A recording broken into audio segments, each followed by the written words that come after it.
Ten piedad de mí, oh Dios, conforme a tu misericordia. Conforme a la multitud de tus piedades, borra mis rebeliones. Lávame más y más de mi maldad y límpiame de mi pecado. Porque yo reconozco mis rebeliones y mi pecado está siempre delante de mí. Contra ti solo he pecado y he hecho lo malo delante de tus ojos, para que seas reconocido justo en tu palabra y tenido por puro en tu juicio. He aquí en maldad he sido formado, y en pecado me concibió mi madre. He aquí tú amas la verdad en lo íntimo, y en lo secreto me has hecho comprender sabiduría. Purifícame con hisopo, y seré limpio. Lávame, y seré más blanco que la nieve. Hazme oír gozo y alegría, y se recrearán los huesos que has abatido. Esconde tu rostro de mis pecados y borra todas mis maldades. Crea en mí, oh Dios, un corazón limpio y renueva un espíritu recto dentro de mí. No me eches de delante de ti y no quites de mí tu santo espíritu. Vuélveme el gozo de tu salvación y espíritu noble me sustenta. Entonces enseñaré a los transgresores tus caminos y los pecadores se convertirán a ti. Líbrame de homicidios, oh Dios, Dios de mi salvación. Cantará mi lengua tu justicia. Señor, abre mis labios y publicará mi boca tu alabanza. Porque no quieres sacrificios, yo lo daría. No quieres holocausto. Sacrificios de Dios son el espíritu quebrantado. El corazón contrito y humillado no despreciarás tú, oh Dios. Haz bien con tu benevolencia a Sión, edifica los muros de Jerusalén.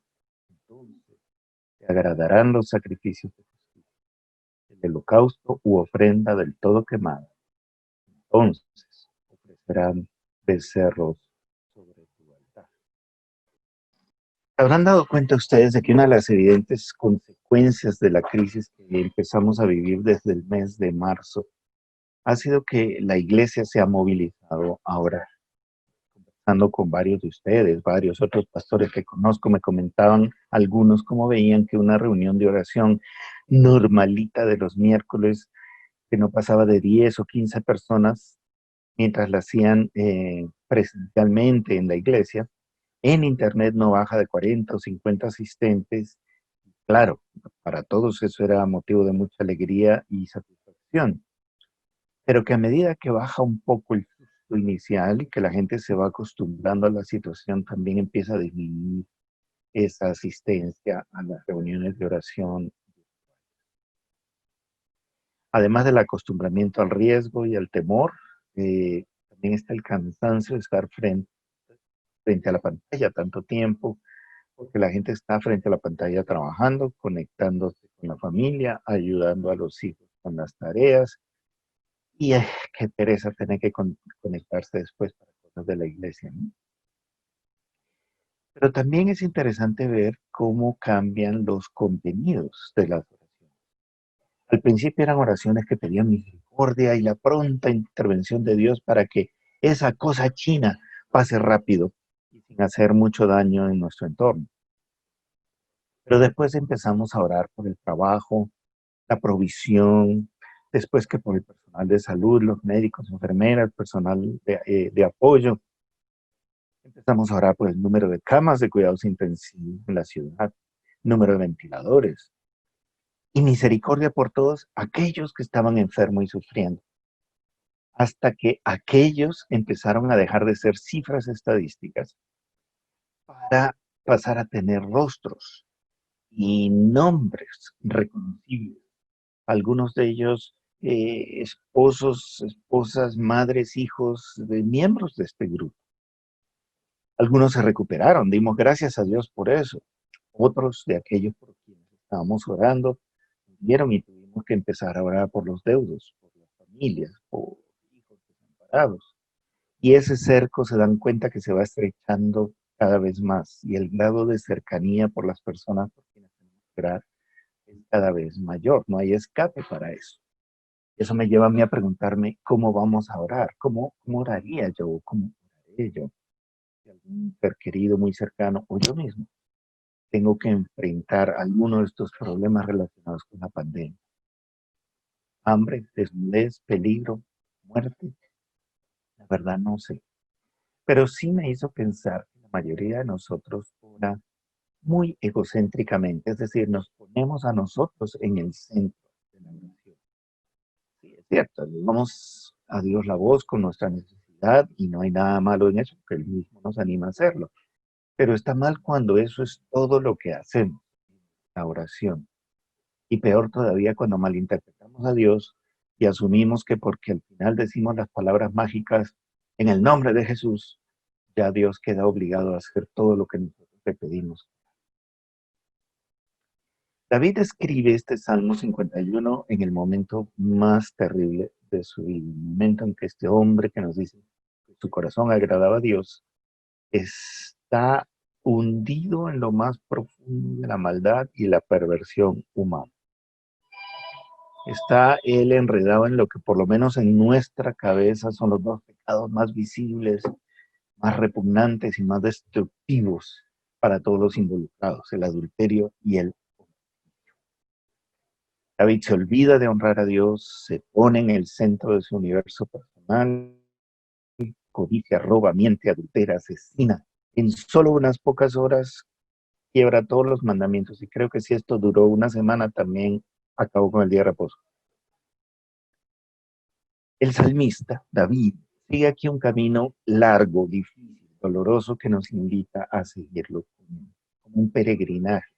Que sí llega al culto, llega a la alabanza, pero no empieza allí. No empieza con el canto, no empieza con la expresión. El caminar de David hacia la adoración pasa por unos estadios muy claramente visibles. Y ahora que nosotros como iglesia estamos queriendo, anhelando y algunos buscando maneras de poder reunirnos otra vez para esto, para ofrecerle el culto al Señor, tenemos que oír esta voz de David, porque de lo contrario, ese culto que le ofreceremos y que llevamos al pueblo a ofrecer va a estar teñido de hipocresía y de mentira. El primer paso, el primer movimiento está presente muy claramente en los versos 1, 3, 4 y 5. Vamos a leerlos. Ten piedad de mí, oh Dios, conforme a tu misericordia. Conforme a la multitud de tus piedades, borra mi rebelión. Porque yo reconozco mis rebeliones y mi pecado está siempre delante. Contra ti solo he pecado y he hecho lo malo delante de tus ojos, para que seas reconocido justo en tu palabra y tenido por puro en tu juicio.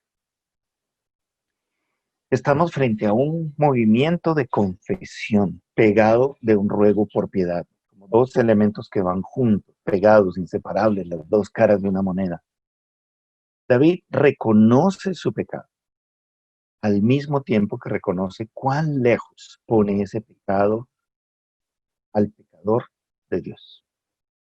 Maldad, pecado, rebeliones, lo malo son las expresiones que usa él y no hay manera de suavizar eso.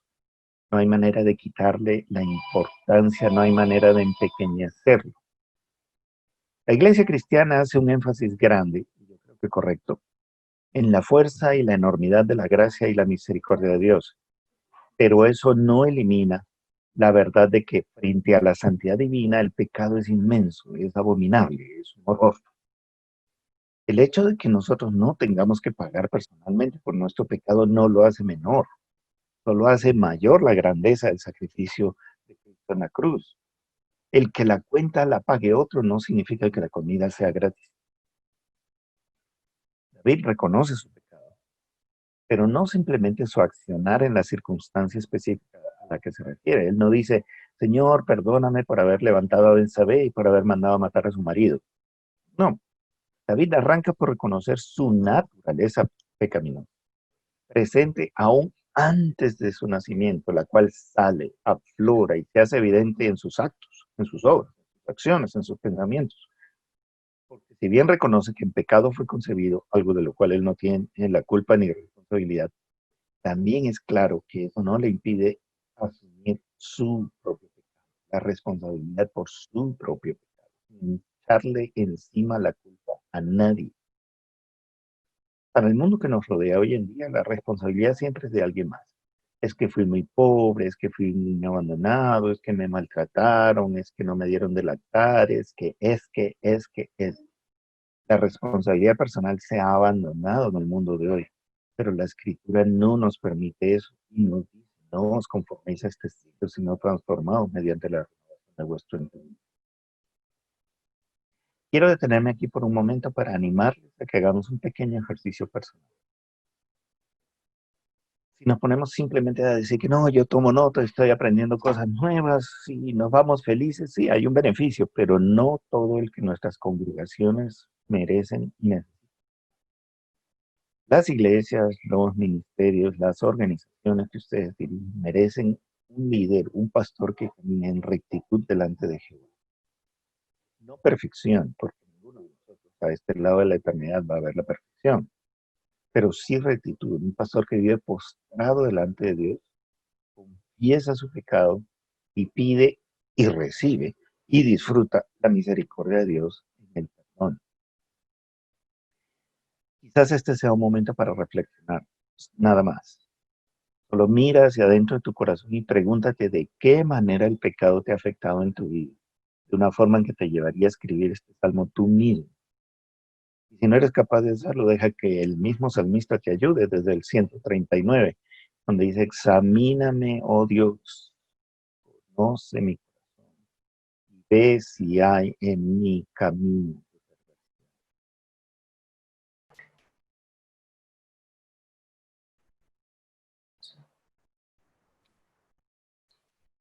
El segundo paso que toma David en este peregrinaje se resume en la frase, Señor, límpiame.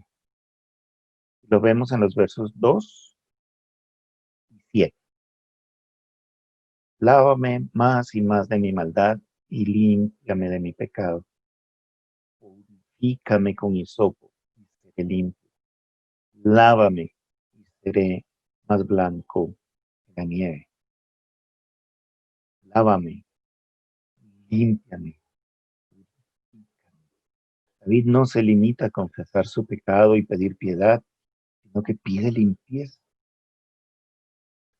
Él está en un pozo séptico, está en un lugar horrible al que lo llevaron la lujuria, la soberbia, la autosuficiencia, la lejanía de Dios. Él sabe muy bien que no hay manera en que él pueda recobrar su cercanía de Dios tal como está, envuelto en tanta mugre, cubierto de tanta maldad. Y si él no puede estar cerca de Dios como hombre, como persona, mucho menos podrá asumir dignamente su rol de dirigir, liderar, encaminar al pueblo de Dios hacia la cercanía. Y hermanos, ¿cuántos de nosotros pretendemos adorar y dirigir la adoración sin confesarnos primero? En el rito católico, congregante no podía pasar a tomar la Eucaristía sin confesarse primero, o así era antes, por lo menos, no sé cómo será ahora. Y nosotros como evangélicos decimos que no, que ya hemos superado esas etapas. Desdeñamos la confesión y nos mandamos a levantar las manos y cerrar los ojos, cantar, llorar y brincar sin habernos tomado la molestia de acercarnos primero al trono de la gracia a clamar por misericordia, sin haber confesado nuestra maldad, y lo que es peor, sin haber clamado por limpieza. Ahora, yo no quiero sembrar herejía. Reconozco lo que siempre hemos afirmado, que el perdón de nuestros pecados fue asegurado una vez y para siempre por la muerte de Jesucristo, el Hijo de Dios encarnado en la cruz. Cierto. Claro que por la pura misericordia de Dios, su gracia sobreabunda en la abundancia de nuestro pecado. Cierto. Pero sería bueno, es más, es imprescindible recordar de vez en cuando la inmensidad del pecado, su brutalidad, su increíble capacidad destructiva, lo mucho, pero mucho, mucho, mucho que nuestro pecado desagrada a Dios. Lávame, límpiame, purifícame. Deberían ser siempre palabras que están en nuestros labios antes de acercarnos, como dice Hebreos 10:22. con corazón sincero, en plena certidumbre de fe, purificados los corazones de mala conciencia y lavados los cuerpos con agua.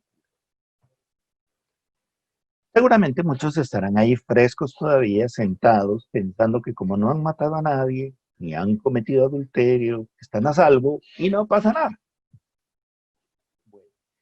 Por un lado está el problema de la radicalidad tan dura que es casi brutal de Jesús. Porque Él nos dice que si tú has pensado que tu hermano es un necio, un imbécil, un tarado o cualquier otra cosa peor que esa, si siquiera en tu mente has degradado su dignidad, ya eres culpable de homicidio.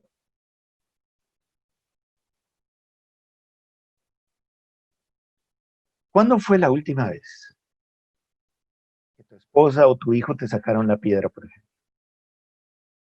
Una mirada asesina es suficiente para matar un pedacito del corazón de esos niños, de esa esposa o de ese esposo. O por otro lado, recuerda que el mismo Jesús dice que si miras a una mujer para codiciarla, ya cometiste adulterio. Quien esté libre de culpa, no tire la primera piedra, pero levante la mano a ver quién está libre de culpa. A nadie se le han ido los ojos por donde no debían. Así hayas mantenido las manos quietas o cualquier otra parte de tu anatomía quieta, si tu corazón o tus ojos o aún tu imaginación se fue detrás de quien no es tu esposo ni tu esposa, ya necesitas arrepentirte del pecado de adulterio. No somos mejores que David en ningún sentido. Ninguno de nosotros lo es. Entonces, por un lado, es claro que no estás libre de ese pecado, pero por otro lado, esos no son los únicos pecados disponibles de nuestro repertorio, ¿no es cierto? ¿O por qué será que los pastores tenemos fama de ladrones? Por gusto. Porque sí, porque la gente no nos quiere. En la mayoría de los casos es muy injusto, por supuesto. Pero nos han clavado ese imaginario simplemente porque demasiados pastores efectivamente son unos ladrones. Mercaderes del templo que han convertido la casa del Padre Jesús y por lo tanto tu padre y mi padre en guarida de ladrones, convertidos en verdaderos delincuentes que ven en la gente que acude a las iglesias solamente ovejas de matadero a las cuales oprimen y exprimen hasta la muerte. Y ese no es un fenómeno nuevo. El profeta Ezequiel en el capítulo 34 de su libro tiene mucho que decir acerca de eso. Es un capítulo que todo pastor se debería conocer de memoria. Terminamos entonces como adúlteros, homicidas, ladrones, mentirosos, desecradores del día de reposo, codiciosos. ¿Verdad que no necesito seguir? Si en el primer paso pudiste quedarte quieto y tranquilo pensando que eso no es para ti, ¿puedes ahora decir lo mismo? ¿Puedes decir que estás libre de toda culpa? ¿Qué pasaría si yo pidiera que pasaran al frente? Porque aquí en una reunión de estas no se puede, pero ¿qué pasa si yo pidiera que levanten la manito los que necesitan clamar a Dios por limpieza en sus manos, en sus ojos, en sus corazones? De pronto se nos traba el software porque todo el mundo empieza a levantar. Tercer paso. Ese tercer paso, Señor, habla. Este tercer paso pasa desapercibido si no miramos con detenimiento. Y está en el verso 6. Verso 6 dice, he aquí tú amas la verdad en lo íntimo y en lo secreto me has hecho comprender sabiduría. La verdad y la sabiduría están en lo íntimo, en el secreto, en el cara a cara con Dios. No podemos llegar al estado necesario de contrición, de arrepentimiento, de claridad, de lucidez en nuestra relación con Dios en medio de la liturgia, en medio de la bulla, en medio del escándalo, menos del show. Muchas veces sometemos a nuestras congregaciones. Esta sabiduría solo se llega en lo secreto, en lo íntimo. Es el lugar que Jesús buscaba, escondiéndose en el desierto, lejos de la adulación o de los pedidos de ayuda de las multitudes. Y para muchos de nosotros, esa intimidad se perdió hace mucho tiempo. Pastores o no pastores, o peor aún, por el hecho de ser pastores, hemos perdido el contacto personal, secreto, íntimo con Dios, que nos habla, que nos aconseja, que nos dirige. Hemos perdido el contacto secreto con el Padre que nos toma de la mano y nos lleva por donde Él queremos. Con el Jesús que se nos presenta y nos dice cómo es un verdadero hombre y nos invita a ser como Él. Y ni qué decir que ya no sabemos cómo suena la voz del Espíritu Santo en el alma. Y nos vamos volviendo sordos, la conciencia se va haciendo callo, estamos demasiado cómodos. Sí, sabemos de nuestro pecado, pero no hacemos mucho al respecto. Pues al fin y al cabo el ministerio parece seguir caminando y va bien. No hay necesidad de cambiar las cosas. Y nos vamos alejando de la verdad y de la sabiduría. Para los pastores es muy fácil crear la ilusión de que estamos muy ocupados. Andamos con 2 celulares, uno en cada oreja. No podemos tener ni 2, 3 minutos de conversación con nadie sin responder una llamada o un mensaje. Las citas nos las tienen que pedir con 2 meses de anticipación. Somos gente muy ocupada, somos grandes ejecutivos. La gente nos necesita. La gente sin nosotros se muere.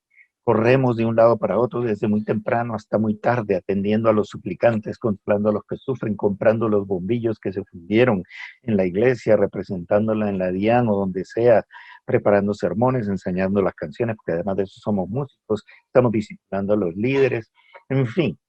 Las multitudes nos aclaman y nos tragamos la mentira de que somos importantes, de que somos imprescindibles.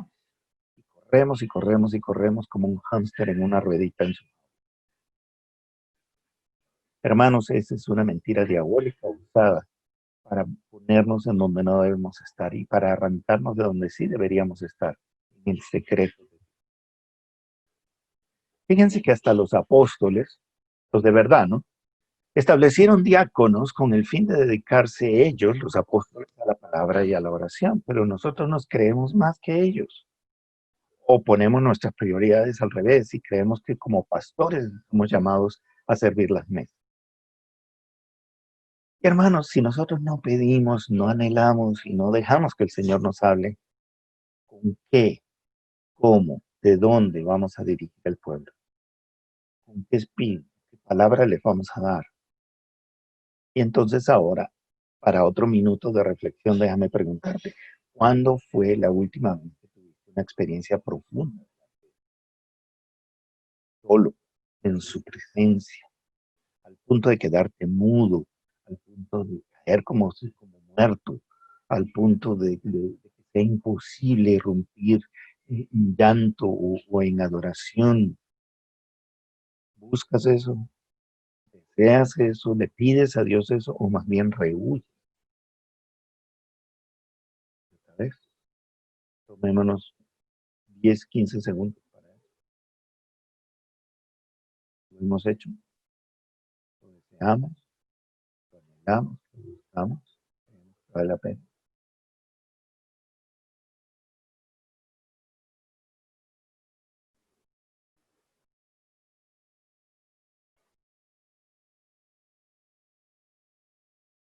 Cuarto paso, Señor, devuélveme el gozo. Eso está entre los versos 8 y 12. Hazme oír gozo y alegría y se recrearán los huesos que has abatido. Esconde tu rostro de mis pecados y borra todas mis maldades. Crea en mí, oh Dios, un corazón limpio y renueva un espíritu recto dentro de mí. No me eches de delante de ti y no quites de mí tu Santo Espíritu. Vuélveme el gozo de tu salvación y espíritu noble de sus...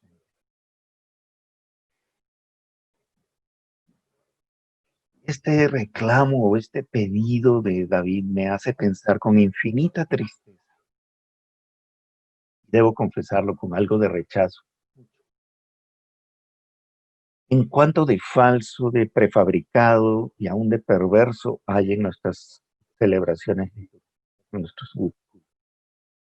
Cuánto gozo plástico, cuánta alegría mentirosa que fabricamos de la nada porque creemos que hay que animar al pueblo. Sin ningún recato le echamos encima a la música o a las arengas piadosas la responsabilidad de alegrarnos, de hacernos olvidar los problemas o no sé qué más cosas. ¿Y cuántos están felices esta noche? Y si el amén no retumba, entonces repetimos, no, no, no, no, no, que hay mucha gente triste y así se llaman cristianos. ¿Cuántos están alegres esta mañana? Amén. Y ya cuando la gente grita y demás, entonces ahí sí, ¿no? Qué maravilla.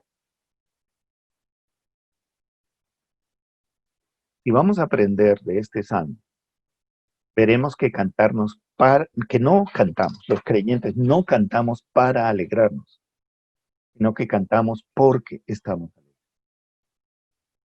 Miren la progresión de las cosas. David pecó y su alma se encogió, se oscureció, sus huesos fueron abatidos.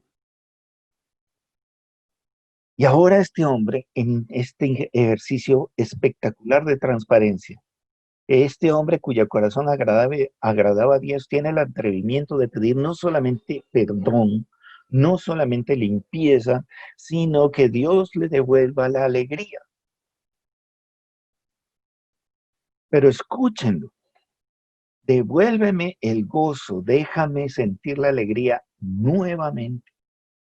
Quita mi pecado del medio y dame un corazón recto para alabar.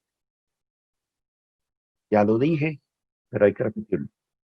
Sin ese gozo, sin esa paz con Dios, no se puede adorar en espíritu y en verdad como un Padre quiere ser adorado. Y eso nos lo dice el mismo Jesús, no lo dice la Escritura, no lo estoy inventando yo.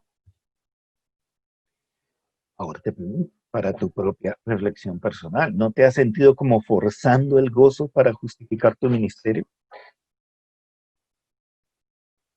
¿No te has sentido alguna vez como payaso de circo animando a la gente a cantar con gozo y con alegría, o aplaudir, o saltar, o dar la vuelta, o lo que sea, mientras que tú mismo estás vuelto a pedazos por la culpa, la vergüenza, el desánimo, la desesperanza, la falta de fe, y lo único que quisieras hacer es echarte a llorar, o peor todavía, morir? Señor, llévame ya. Yo sí he pasado por eso. Yo sé lo que es. Y es uno de los lugares más oscuros en los que el alma humana se puede meter. Pronto tenemos que rebobinar un poquito, hermano, y empezar por confesar el pecado. Confesaos vuestros pecados unos a otros y seréis sanados, nos dice la Escritura, pero nosotros lo guardamos porque no queremos que nadie sepa. Necesitamos empezar a confesar el pecado, renunciar al pecado, buscar la limpieza de Dios y entonces pedirle que nos devuelva el gozo que hace tiempo perdimos. Entonces sí, podremos cantar y danzar y celebrar su misericordia y dirigir al pueblo. Fíjense que David nos dice que solo entonces tendrá sentido evangelizar, por ejemplo. Verso 13. Entonces enseñaré a los transgresores tus caminos y los pecadores se convertirán a ti. Solo entonces, no antes. Solo entonces tendrá sentido dirigirle alabanza al Señor. Verso 15. Señor, abre mis labios aún. Primero le dicen el 14, líbrame de homicidios, oh Dios de mi salvación, y cantará mi lengua tu justicia. Abre tú mis labios y publicará mi boca tu alabanza. En esta jornada espiritual de adorador, lo único que vamos a estar haciendo es mero espectáculo religioso, puro show. Vamos a abrir las iglesias otra vez con tapabocas o sin tapabocas, con distanciamiento social o no, hacer show. Necesitamos aprender a reconstruir nuestros actos de culto, empezando por la reconstrucción íntima, personal, secreta de cada uno de los que dirigirán al pueblo en esa oración. Recién entonces podremos enseñarle al pueblo cómo hacerlo, cómo buscar esa intimidad con Dios para que los huesos de ellos también recobren el gozo y también se suelten en alabanzas a la misericordia de Dios. Mis queridos hermanos, mis queridas hermanas, les ruego, por favor, No más manos levantadas, ni voces elevadas, ni danzas místicas, mientras que al mismo tiempo nos regocijamos o convivimos con nuestro pecado. El culto a Dios y el consentimiento del pecado en nuestras vidas no son compatibles. Nadie es perfecto, por supuesto. Menos que nadie, yo. ¿Cómo no lo voy a saber? Pero una cosa es pecar y buscar perdón, restauración y sanidad, como hace David en este salmo. Y otra cosa es quedarse tranquilo con el pecadito a cuestas, porque pues como no es gran cosa, y yo también sé, también viví mucho tiempo, sé cómo se roba el gozo de la vida, del alma, del corazón, el vivir de esa manera, porque es muy fácil acostumbrarse a pecar. Es fácil justificar que no somos perfectos. Pues que todo el mundo lo hace. Si nadie se da cuenta, no hay problema. Pero sí hay problema, porque Dios se da cuenta. Dios sabe. A Él no lo podemos engañar. Podemos engañar al pueblo de Dios. Podemos engañar a todos los que nos rodean. Podemos engañar a nuestro cónyuge y nos podemos engañar nosotros mismos. Pero a Dios nadie lo puede engañar. El pecado nos seca el alma, así como nos seca los huesos. Impide la vida, impide el gozo, impide el ministerio. Mi pecado, tu pecado, estorba a Dios.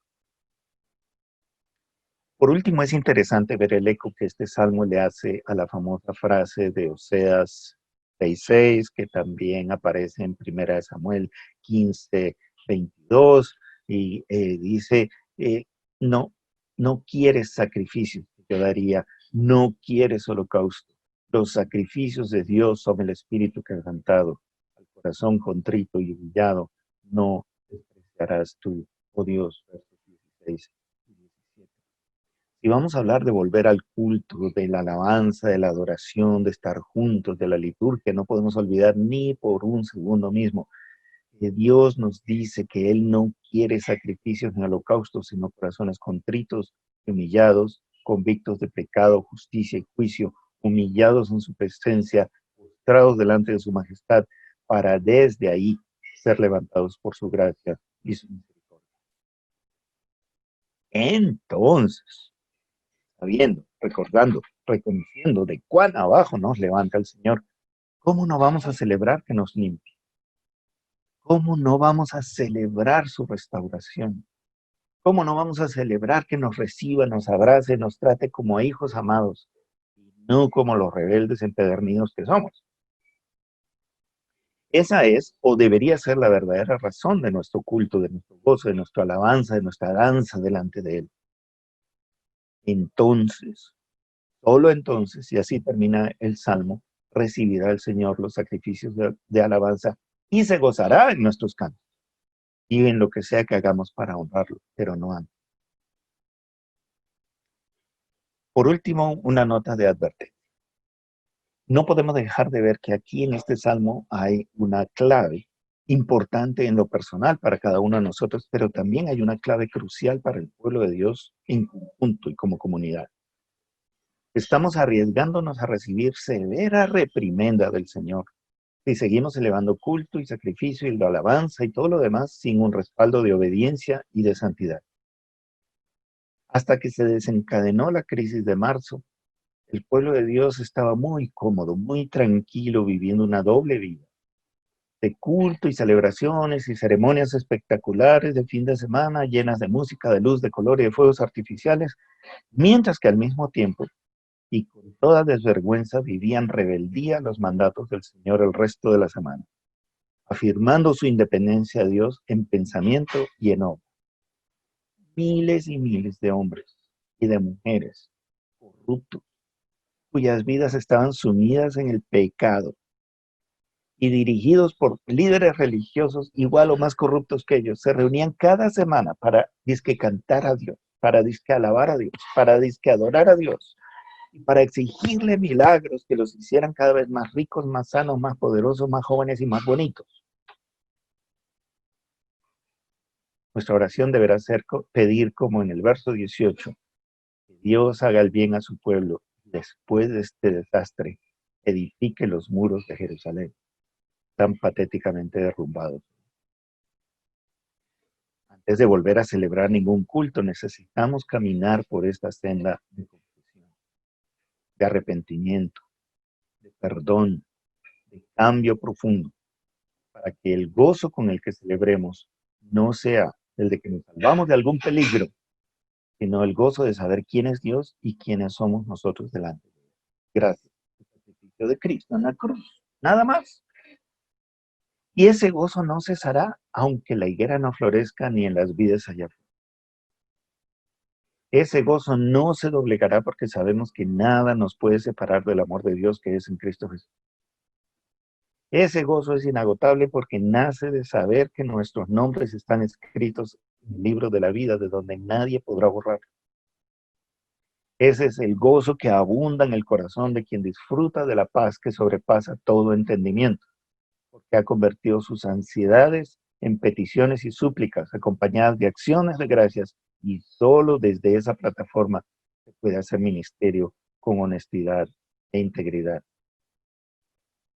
Dejemos a un lado por un momento los tamboriles y las flautas, los instrumentos de cuerda. Pidámosle a los cantores por un momento que callen. Declaremos silencio, ayuno, día de clamor, día de llanto, para acompañar a un mundo que llora asustado, pero también en reconocimiento de que hemos pecado. Y le voy a pedir a mi hermano Pedro que antes de dividirnos en grupos nos hable de la convocación que queremos hacer para el viernes de la próxima semana. Nosotros en marzo, en esta ocasión de una reunión de Coinonos, vimos en los capítulos 7 y 8 de Amós cómo es evidente que es la maldad de Israel la que ocasiona la desgracia que abate a todos. Les leo Amós 8, 2 y 3. Y dijo el Señor, ¿qué ves, Amós? Y respondí, un canastillo de fruta de verano. Y me dijo Jehová, ha venido el fin sobre mi pueblo Israel, no lo toleraré. Y los cantores del templo gemirán en aquel día, dice el Señor. Muchos serán los cuerpos muertos. En todo lugar los echarán fuera en silencio. Esos dos versículos son impresionantemente actuales. Como pueden ver, cualquier esperanza de restauración debe empezar por nuestro examen y arrepentimiento personal como individuos, sí, pero como ministros del Evangelio también, y como pueblo de Dios, porque es por culpa de Israel que hay cuerpos muertos tirados en la calle y sin. Muchos hemos desecrado el ministerio. Jeremías 48:10 nos dice, maldito el que hace indolentemente la obra de Jehová. Preguntémonos, ¿no hemos sido descuidados, indolentes, confiados, abusivos con la palabra de Dios, abusivos con las ovejas de Jesucristo? En segundo lugar, debemos ser nosotros quienes lideremos al pueblo a postrarse delante del Señor y pedir perdón, porque adoramos a los ídolos de los pueblos que nos rodean. Y hemos robado la dignidad del Altísimo, tratándolo como si fuera un amuleto, o poniendo nuestras opiniones por encima de su verdad revelada y de muchas otras maneras.